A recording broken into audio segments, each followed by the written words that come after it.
This is Jill Sudhoff, and this is my digital media project. So I teach chemistry and physics at the high school level, and my main purpose of this website is to get students familiar with Google Classroom, mainly because we're going on a 1-to-1 ratio with Google Classroom here this next school year, and our district is really pushing for us to use Google Classroom as a platform for learning.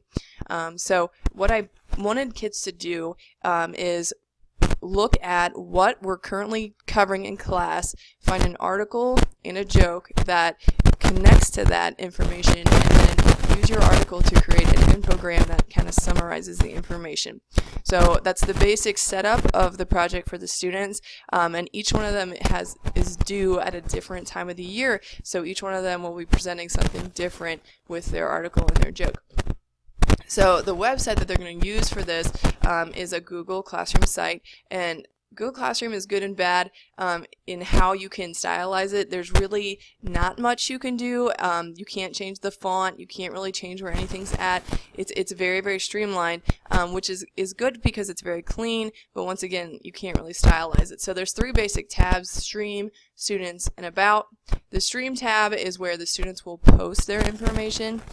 So I had just a little introduction there, and then these are all examples. And I added these examples because when I did my usability test, the students said that this was what they really wanted to see more of, was examples that they could kind of follow for their project. The second tab is the Students tab. There's nothing in here because there's no students enrolled right now. So this would have the list of all the students once they enroll in the class. The third tab, the About tab, is more of the meat and potatoes of what's required for this project.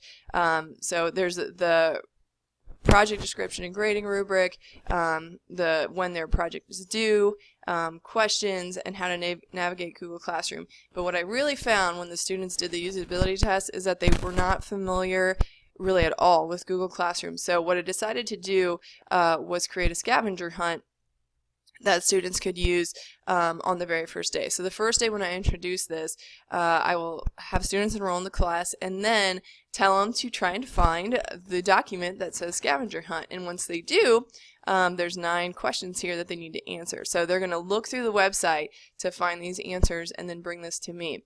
So by doing this, they will hopefully see the layout and understand the format of this classroom site.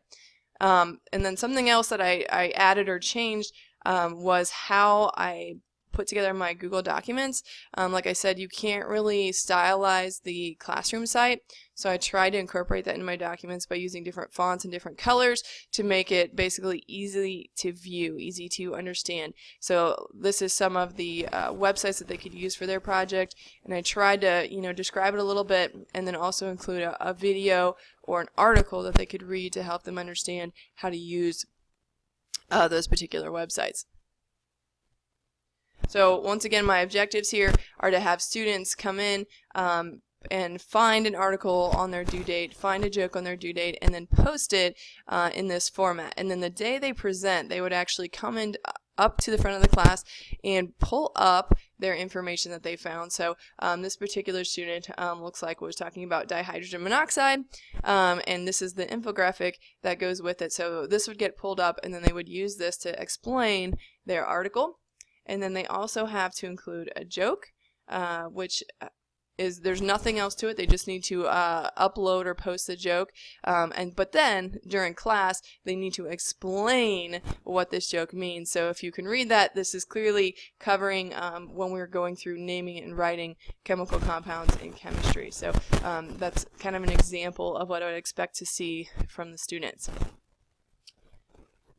So that's my project. Like I said, my goal is really to get them familiar with Google Classroom, develop some critical analysis skills for finding articles, and then also creatively link that information to an infogram, summarizing it with the infogram, and then communicating it with their peers using this Google Classroom site as their platform. Jill Sudhoff, and that is my project. Thank you.